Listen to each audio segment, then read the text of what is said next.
Commissioners and colleagues. It's difficult to add something new at the end of a debate, but I want to add my voice of shock at the evidence of war crimes that we've seen over the weekend and that have been very articulately expressed by so many colleagues. I want to raise one issue, which is the criticism of the International Committee of the Red Cross, which is triggered by the decision by Peter Moore to visit Sergei Lavrov in Moscow 10 days ago.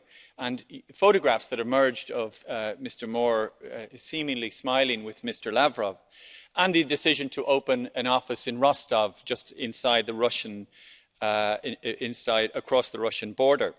And we had an engagement with members of the Rada, Inna Sobsun and Halina Yanchenko, and their criticism of the ICRC was palpable and very understandable, because clearly Russia has carried out breaches systematically of international humanitarian law, whether it is collective punishment, whether it is summary executions, as we saw in Bucha, whether it is the targeting of civilian infrastructure. So that criticism is very, very understandable. Nevertheless, it is clear that the ICRC are mandated very clearly by the Geneva Convention and its first protocol to observe the humanitarian principles, which means impartiality, independence, neutrality and humanity.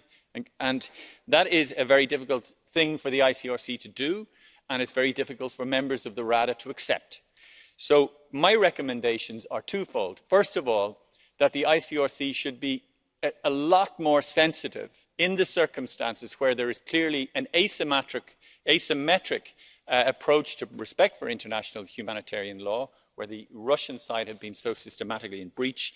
And I recommend that DG ECHO would, if possible, open a dialogue between leadership of the Ukrainian Rada and the ICRC on the other hand, in order to find a way for mutual understanding. Thank you, Mr. President.